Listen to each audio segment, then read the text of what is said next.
What's going on, guys? It's Jimmy here, and welcome to our daily show where we discuss the fourth stimulus check update, the two upcoming packages, the physical infrastructure package and the next stimulus package, named the American Families Plan, as well as what is going on in the world today. If you're new to the channel, make sure to subscribe down below so you don't miss out on new updates.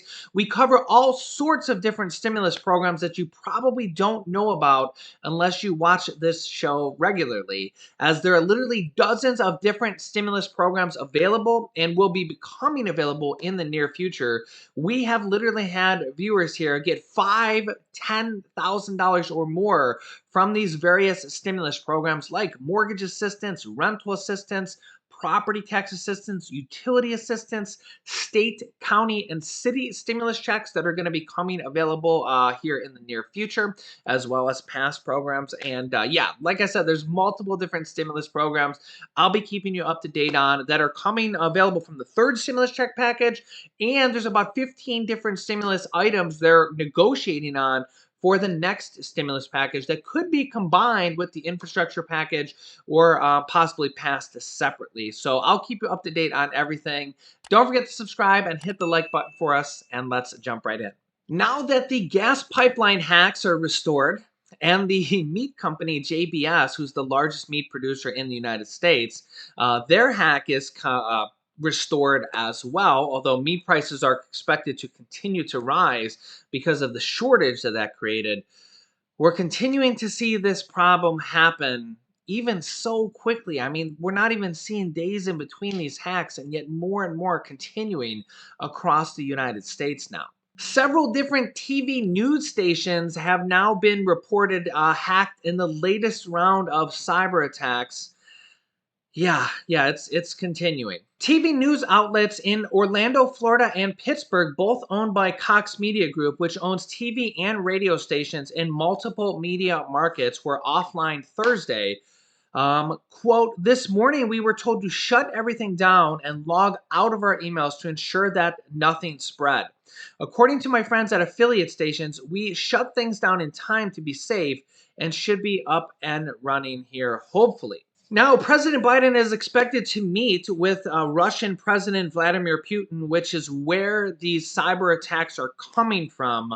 With almost certainty, they have pinned it down to Russia, not necessarily the Russian government, but basically from rogue hacker groups in Russia, similar to, you could have a hacker group here in the US. This particular group seems to be coming from Russia.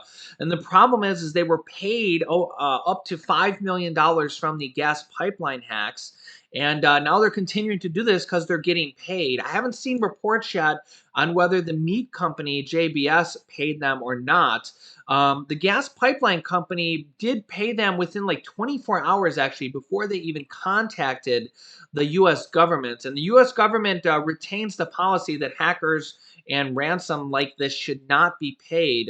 But nonetheless, they did it anyways.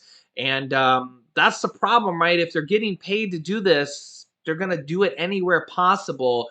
And really, the possibilities are endless. Will we see airports happen?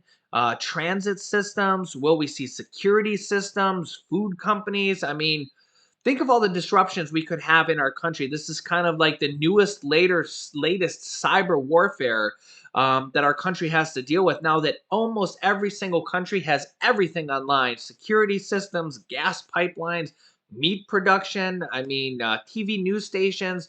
We just seen here in the last few days that the ferry systems from Cape Cod were recently hacked. So yeah, I don't know where this ends or if this will continue to be an ongoing problem that we will have to deal with as a country for decades to come. And the problem is these really aren't even government systems. That's a whole nother set of possibilities, right? These are all independent companies which you really have no way to regulate. You just have to hope their security is up to snuff, which apparently it's not. Let me know your thoughts on this down below in the comments. Now, President Biden has been negotiating with the lead Republican negotiator, Mrs. Capito, from the Republican Party, over the next infrastructure package, which will ultimately end up leading to how they end up passing the next stimulus package, which is part one and part two of the actual infrastructure package. And well, a lot of Democrats are saying that they should just combine these packages and pass them through infrastructure and not negotiate with Republicans. Republicans because, well, they're not sure if Republicans are actually going to come through on it. Here's Senator Bernie Sanders, who's the Senate Budget Chairman on this issue. You had Mitch McConnell right on your screen. 100% of my focus is on stopping this new administration. McConnell attempted to do everything he could to obstruct the Obama agenda, and he has made it very clear. Let's give the guy credit. He's out there. He's going to do everything he can to obstruct Joe Biden's agenda. So our only alternative now is to use reconciliation as we did for the American Rescue Plan, which was so important to the American people, getting direct payments, cutting childhood poverty in half, extending unemployment, and was a very popular program. We did that with 50 votes plus the vice president, and it appears to me that's exactly what we're going to have to do again if we're going to be successful in creating the millions of good-paying jobs that we desperately need, dealing with the dysfunctional child care and pre-K system, dealing with healthcare, dealing with higher education. Yeah. If we're going to stand up for working families, what we need to do is use reconciliation. And of course, we need to get rid of the filibuster. Now, Senator Bernie Sanders is one of the leading Democrats leading the charge from the Senate for more stimulus checks. But in addition to this, monthly recurring stimulus checks, as you can see here, he is actually one of the co-signers, along with Senate Majority Leader Chuck Schumer, for a monthly recurring stimulus check that is for $2,000 per month. For a monthly recurring stimulus check that is for $2,000 per month until the pandemic is declared over. Now, I think at best case scenario, we will see these monthly stimulus checks. At worst case scenario, I do think the Democrats will end up adding in a fourth stimulus check into this next stimulus package.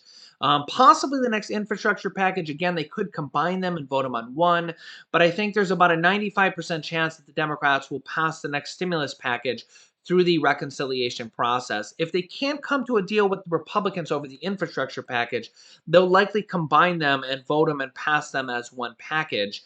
But I do think there's actually a 75% chance the Democrats can pass the infrastructure package with Republican support. Republicans have come up to around $1 trillion, and President Biden has come all the way down from $2.3 trillion to around $1 trillion as well. Remember, I said like a week or two ago, I said if the Democrats were smart, remember, I don't see things as a Democrat or a Republican. I'm just looking at things as a realist. If the Democrats were smart, they would have known ahead of time that Republicans typically want to spend less. They're more worried about the national budget and they're more budget conscious. Democrats want to spend more. It's just kind of, how things are going in Washington right now. And we've always had this imaginary line in the sand from several different Republican bills, past stimulus packages, where the Republicans kind of draw the line in the sand at around a nice round number of $1 trillion. So if President Biden and the Democrats were thinking of this ahead of time, they could have started really high at $2.3 trillion where they had, but knowing they'd be okay with somewhere around $1 trillion, they could have kind of come in high and gave themselves a lot of room to negotiate. And coincidentally, that is exactly what happened. The Democrats have come all the way down from $2.3 to $1 trillion, and Republicans have come up from like $568 billion to, again, around $1 trillion. And they only need to work out the logistics and the fine details here. I think they're actually going to be able to get a deal done on the infrastructure package, which is known as the American Jobs Plan. Now, as you can see here, there is a small chance that they could add a stimulus check into the infrastructure package. But if the Republicans go for it, I don't think that'll happen. I do think it'll happen in the next stimulus package, which is named the American Families Plan, which is really where we're going to see there's about 15 different stimulus items that they're currently working on right now for this next stimulus package, and they're negotiating on. That plan is almost certainly going to be passed through reconciliation, which means the Democrats can pass it on their own without any support at all from the Republican Party. Now, President Biden has actually come out and kind of thrown a bone to the Republicans. Republicans are very against continuing the $300 per week unemployment bonus. And President Biden has kind of signaled, at least during these negotiations, that he probably will just let unemployment benefits expire on September 6th. which is when they're currently set to expire, and that he might not renew this extra $300 per week unemployment bonus to continue after September. Remember, we have about 25 different Republican governors that have opted out of the $300 per week unemployment bonus because it's really weird. We have Democrats and Republicans that look at this economic problem and this pandemic completely differently. We've had the April jobs report and the May jobs report come out, and they were both terrible, had much, much less jobs than were supposed to be created. Over 1 million new jobs per month were supposed to be created. And in April, it was only 266,000, literally 75% less. And in May, I think it was around 550,000, which is, again, about half as much as the economy should have created. So the economy is very slowly increasing, very slowly coming out of this. And this is what we've seen happen in 2008, 2009, when it took 4 years for the economy to get back to normal unemployment. This is because of this problem. Democrats are saying, yeah, this is why we're saying we need the next stimulus package. We need these recurring stimulus checks for the fourth stimulus check. We need this infrastructure package, which will help create millions of jobs. We need all these things in addition to the Social Security raises and the Medicare raises and the increase of the child tax credit, the monthly stimulus checks that are going to start going out on July 15th of $250 to $300 per month per child. But that's only passed for 1 year. They want to pass that till 2025 as well. Democrats are saying, yeah, the economy's bad. This is why we need all these things. And on the other side, Republicans are saying almost the exact opposite. They're saying, yeah, the economy's bad. So what we need to do is shut down these $300 per week unemployment bonuses and basically force people to go back to work, whether they can find a well-paying job or not. And it's kind of like some tough love situations there. And like I said, the Republicans and the Democrats see it completely different. Here is Senate Majority Leader Chuck Schumer, who is the leader of the Democrats in the Senate on this very issue. There are 4 or 5 reasons people aren't coming back. Some is because of unemployment. Some is because a lot of people, restaurant work is grueling work and doesn't pay much. And when they had to stay home, they said, I'm going to take up nursing. I'm going to start a small business. So a lot of people don't want to go back. Then there's a third group who are still scared to go back in COVID. I don't think they should be scared because so many people have gotten the injections, but there are. And then, so that's third. Fourth, you used to have child care issues. You still don't have all the kids going to school. So that means the parent can't go to work. And the fifth is, frankly, immigrants. In a lot of places, immigrants work in these restaurants, and they've been greatly cut back on. So there's a whole bunch of reasons.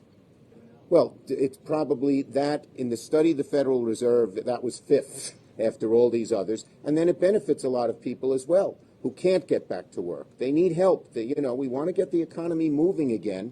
And so far, if you look at the numbers, this money we are pumping into the economy in different ways is helping. That's one of the reasons we help the counties in the states.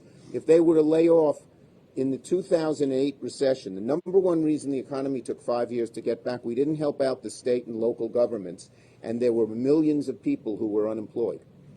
We want to get people working, and we want to get people making good salaries, and we want to get the economy growing the way it used to go, growing the way it used to grow when Rocky DeVeronica was a kid. Now, what's interesting about these 25 different Republican governors from the 25 Republican states that are stopping or going to be stopping in June their $300 per week unemployment bonus is, number one, Democrats are thinking about challenging it in lawsuits. But I think the problem with that is that I think it's going to take too long for that to go through the courts. And by the time they do it, the Republicans are going to stop it anyways, and they're set to stop on September 6th anyways. So it's kind of like Democratic states are continuing their $300 per week unemployment bonus, and Republican states are stopping it. However, multiple different Republican-run states and even some Democratic-run states are offering back-to-work bonuses. So instead of getting $300 per week to stay unemployed, they're giving you money when you go back to work as a kind of incentive to go find a job. Arizona is offering a $1,000 back-to-work bonus for people that go back to work part-time and $2,000 back-to-work bonus for people that go back full-time. North Carolina currently has a proposal to increase or to give $1,500 back to work bonuses for the state of North Carolina. New Hampshire is offering $500 for part-time workers and $1,000 for full-time workers, that people that go back and get full-time jobs. Connecticut is offering $1,000 back-to-work bonuses as well. Oklahoma, $1,200 back-to-work bonuses. Montana, $1,200 bonuses as well.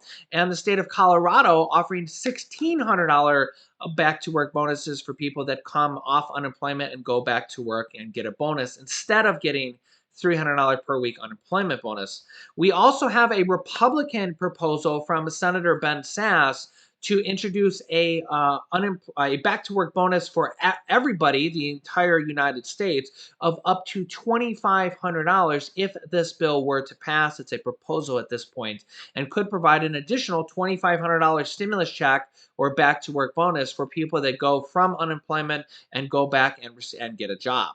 Yeah, so there's a lot of different stimulus type programs going on. We've had states, cities, and counties that have introduced the stimulus checks. I'll link you to the most recent video I did on that here in a moment. But if you're new to the channel, make sure to subscribe down below. It's completely free to do so. Remember, new videos come out every day at 10 a.m., 3 p.m., and 8 p.m. Eastern Standard Time. Remember those videos, remember those times, so you don't miss out on new videos. We cover different programs in different videos, as well as the latest news that you need to know about. After subscribing down below, you can click the bell icon that appears next to the subscribe button to all notifications to get reminder notifications when we go live.